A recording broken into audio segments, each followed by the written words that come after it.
Have you ever been put on mute for like 2 whole days? No talking at all. Sounds brutal, right? That's exactly what happened to me when I was 16. And honestly, it wrecked me in the best way possible. So here's the tea. I was that kid who had to say something about everything. Someone wore a weird outfit. Yeah, I'd say it.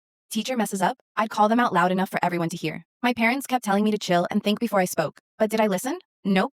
Then came the breaking point. Sunday dinner at my aunt's place. My cousin Jake just got rejected from State University. And everyone's trying to be all supportive, right? Well, I opened my big mouth and told him. Straight up, he was basically useless. And maybe community college was more his vibe. Yeah, I know. I was savage. The whole table went dead silent. Jake's face turned tomato red, and he stormed out. My parents? They didn't yell or ground me. Instead, my mom pulled out this tiny notebook and slid it across the table like some kind of boss. For the next 48 hours, you're banned from talking, she said. Anything you want to say, write it here. I laughed.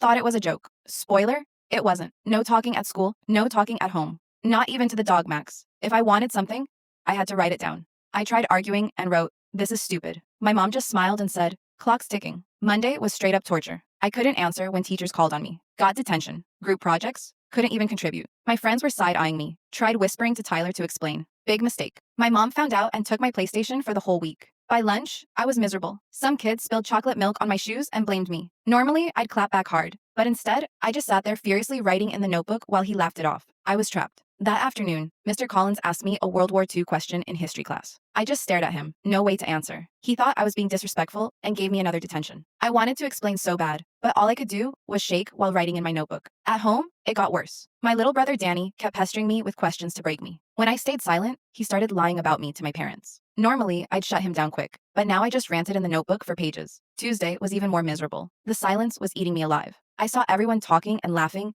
and wished I could join. Heard some girls at lunch saying maybe I was finally growing up. Ouch. Watching people talk without me interrupting?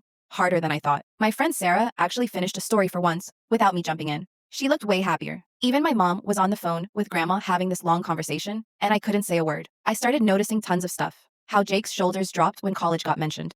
How tired my dad looked when dinner turned into an argument.